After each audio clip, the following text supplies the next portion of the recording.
is one of the stars of CSI Cyber that airs every Sunday night at 10 p.m. Eastern Time. We've had Shad Moss on the show before, so we're thrilled to have James Van Der Beek here on The Rich Eisen Show. Good to see you, sir. Good to see you, bud. Thanks for coming in. I appreciate it. Of course. You bet. So, I don't know where to start with you here on this front. How does somebody... You're from Cheshire, Connecticut. Yep. A place that I know very well from my days at working at Bristol, Connecticut. Yeah. That's just down the road. Just down the street. There's Southington, there's Farmington, there's Cheshire, there's Avon, there's all those, West Hartford, all those communities. I was born in Waterbury. My dad was playing baseball for the AA Waterbury Dodgers. Okay. Is that right? Yeah. Okay. And had a kid. He had gotten as far as AAA, which is Albuquerque at the time. For Okay. the Dodgers. But in '77, they were pretty stacked with pitching in the major leagues. So. Right. So we had a kid, decided I could either keep doing this and never see my kid or be a father. So we chose to be a father. Got a job at the phone company.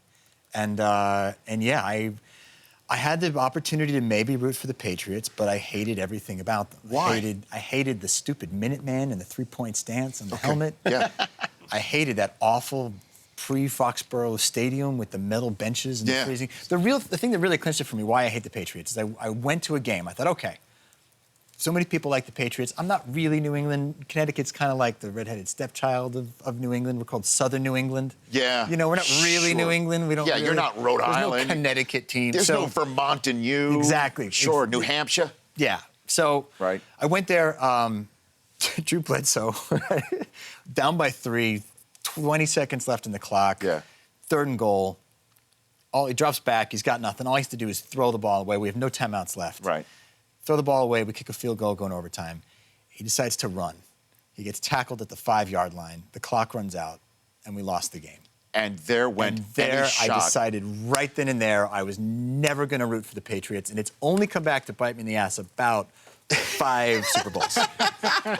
So had only Bledsoe done the appropriate done what any Pop Warner quarterback had been told to do, then yeah. Then I may have been able to root for them. But instead I said, forget it, I'm picking the Packers. Why did you choose the Packers? I think at the time it was because they had won the first 2 Super Bowls, so I thought that was cool. Sure. And then I just decided that was my team. And then Brett Favre came along, and he was so much fun to beat the Patriots and Bledsoe. Right. Sure.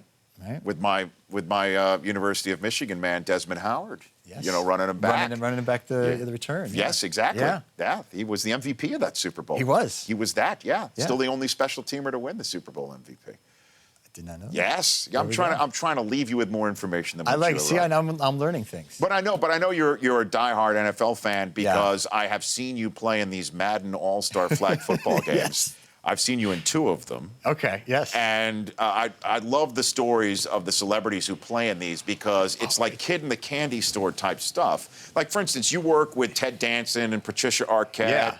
You know, these are some all-time greats that you're Coolest working with, right? cool. Exactly. Yeah. But when you play in these, this is a different ball of wax. It's get to. There's nothing like disappointing your actual idols on a field of play.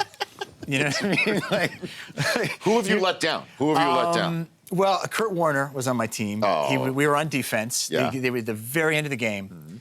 Game was on the line, and Kurt says to me, "You take him." So I go to line up, and him happens to be Jerry Rice. Right? And their quarterback at the time is Joe Montana. Okay. So you need to stop Montana to Rice. Yes, I need to just shut that down. But it's crazy, because I feel like your gauge of your abilities kind of freeze at the last point you played organized sports.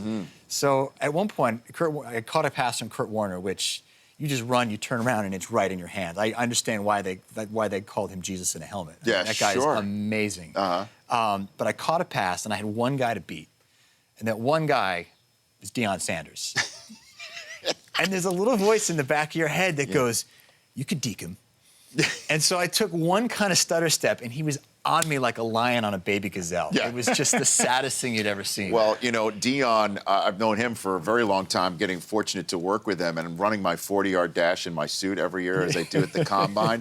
One year, he showed up in his character at the time that he was portraying Leon Sandcastle, with his big afro and everything like that. And I incorporated him into the 40-yard dash that year.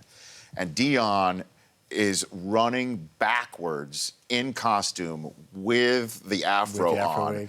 and he stays with me stride for stride, running backwards for the first 20 to 25 yards. I believe. And then he stopped running, which is the way I was able to separate from him. He is That's Deion. still fast. He is still so. I got to throw a touchdown pass to him on the one game at the. Yeah.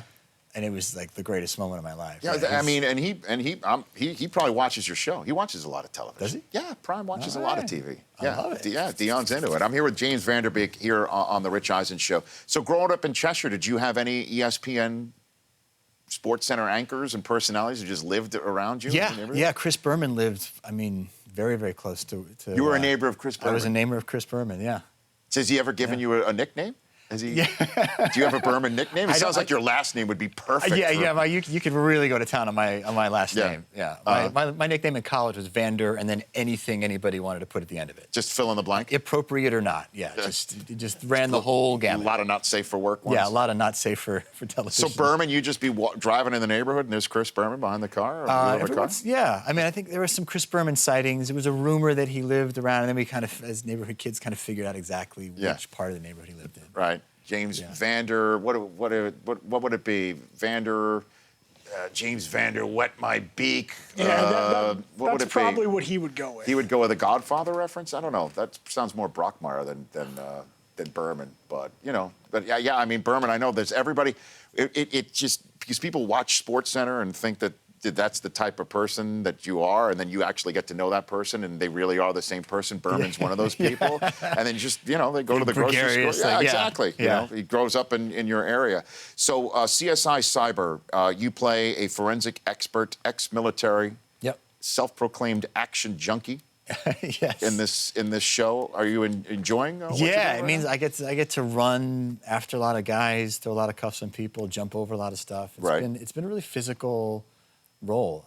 It's nice because obviously the cyber element, a lot of it takes place on a screen in code, and the writers are really good at making that interesting. But then as soon as somebody says, "We've got his IP address," then it generally cuts to me kicking down a door or running after somebody. So it's been fun. I've gotten to be pretty active. Right.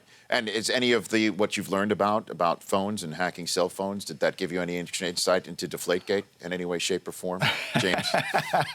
Well, No? I mean, the idea that destroying a phone would erase all information is actually not all that true. You would know. Yeah, you can get to a server. You really can't destroy. You basically have to live your entire life as if it's all going to be out at some point. Yeah. The world is really no longer safe for secrets. Oh my God! Now you're freaking me out. Yeah, it's freaky. Right now.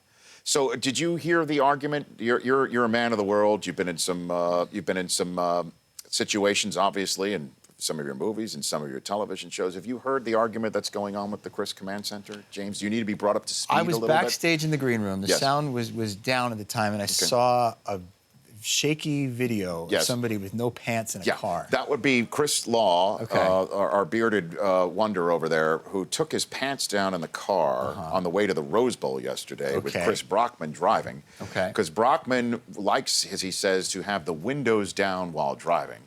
And even though he was in stop-and-go traffic on the way to Pasadena, Law was sensing the temperature rising for the lack of air conditioning. And you want to explain to James? Yeah, it was a preventative measure to prevent some swamp-ass situation that could have happened at the Rose Bowl. So I asked for the AC. It wasn't adhered to. It was not turned on. No, you said that there was a swamp-ass situation already going on while we were driving. No. So you took your clothes off. I said, if you're sensing a swamp-ass situation, I would maybe posit that the swamp-ass situation has already commenced. And therefore, the removal of your pants in somebody else's car might not exactly be the most polite thing to do. Yeah.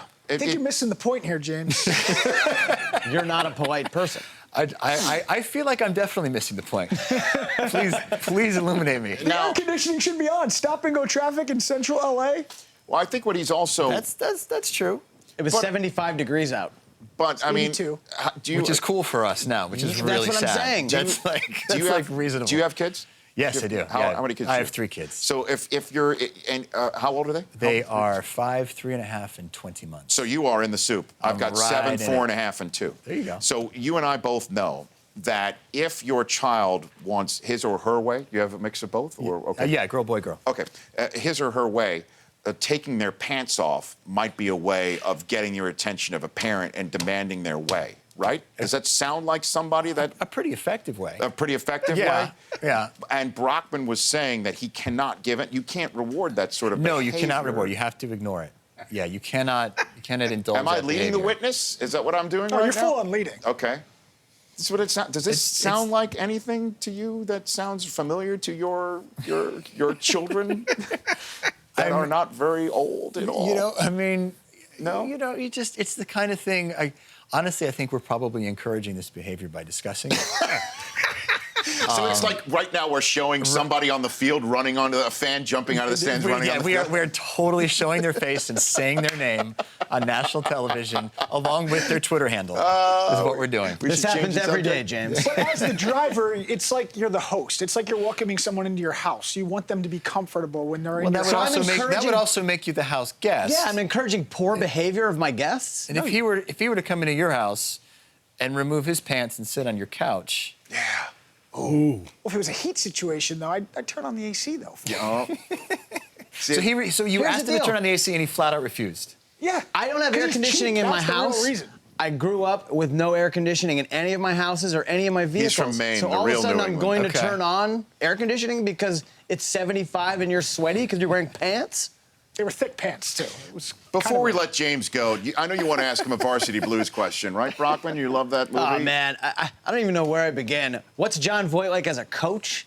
Or did you really think about running the oop-de-oop in any of your actual flag football games?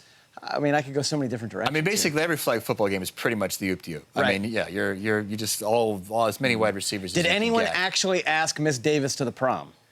I don't think anybody asked her to the prom. No. Voight as a coach though was the best. He was so cool. He was he would mess with me a little bit off camera, and Oh, my gosh. just to kind of create that tension between the two of us, it'd be lunchtime, and he'd say, "Gotti, Eli, Paul, come sit with me," and I'd be standing right there.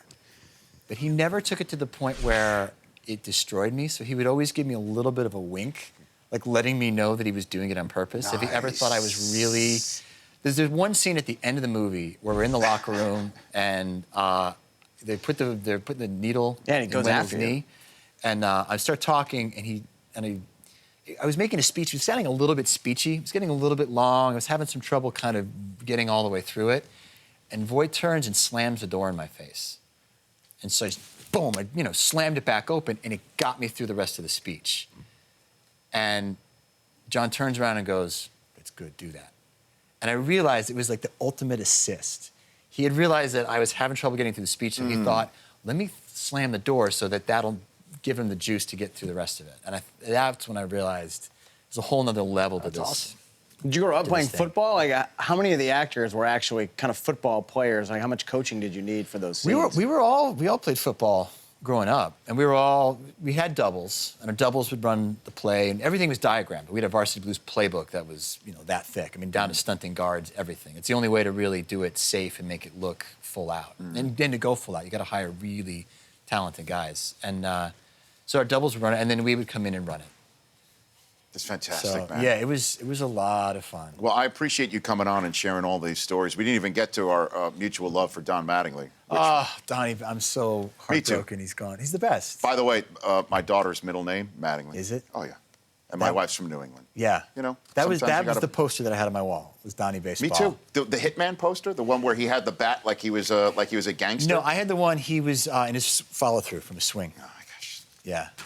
it's a damn shame what happened. It here. really, I don't know why. I don't think people. There's been so much weird, like, oh, thank God he's gone. I don't think people get it. I don't. really think it's. I go back and forth between. I understand that they're a fan and they get passionate and they get caught up in whatever happens the to the team and results you are not- blame the manager. Yeah. But that's our guy. That's our guy. I know. And he's always biased. cool. I mean, it's so dangerous to meet your athletic idols.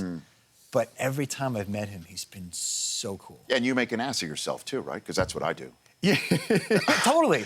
Yeah. I get so nervous. Like, that's the guy I'm Yeah. probably most nervous around. Oh, And yeah. he's always put you right at ease. and is just totally unimpressed with himself. He's just one of the good guys around. CSI Cyber, Sunday nights at 10 p.m. Eastern on CBS. Thanks for coming in, James. Please come back. Absolutely. You Will bet. do. We're back in 60 ticks of the clock with our DraftOps.com pick threes, and then we'll do Paging Dr. Brockman to give you the update on everything going on in your fantasy injury news. The Rich Eisen Show, weekdays at noon Eastern. On Audience.